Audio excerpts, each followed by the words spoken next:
नमस्कार दोस्तों। आज मैं आपको एक ऐसी कहानी सुनाने जा रहा हूं जो बहादुरी, समझदारी और वफादारी का बेहतरीन उदाहरण है। यह है सांप और नेवले की कहानी। बहुत समय पहले की बात है। एक छोटे से गांव में एक किसान और उसका परिवार रहता था। उनके पास एक पालतू नेवला भी था जिसे वो अपने बेटे जैसा मानते थे। नेवला बड़ा ही समझदार और वफादार था।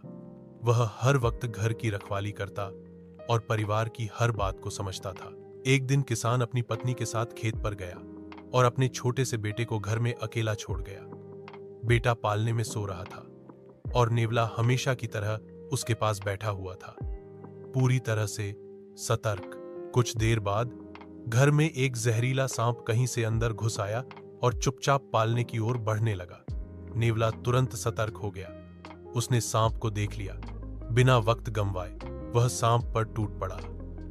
दोनों के बीच जबरदस्त लड़ाई हुई। सांप फुफकारता रहा और नेवला बार बार उसे पीछे धकेलता रहा। आखिरकार नेवले ने सांप को मार डाला, लेकिन उसकी नाक और शरीर पर कई जख्म आ गए। उसने सांप की लाश को एक कोने में फेंका और खुद थका हारा दरवाजे पर जाकर लेट गया। कुछ देर बाद किसान और उसकी पत्नी लौटे।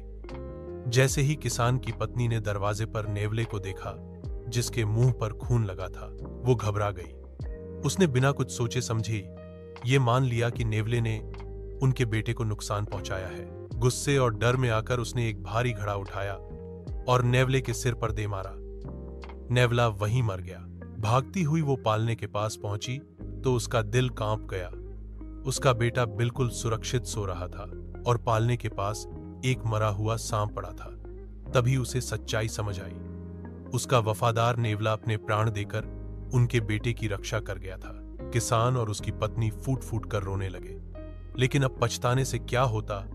उनका सबसे वफादार साथी हमेशा के लिए जा चुका था। इस कहानी से हमें एक बहुत गहरी सीख मिलती है। कभी भी किसी भी परिस्थिति में जल्दबाजी में कोई फैसला नहीं लेना चाहिए।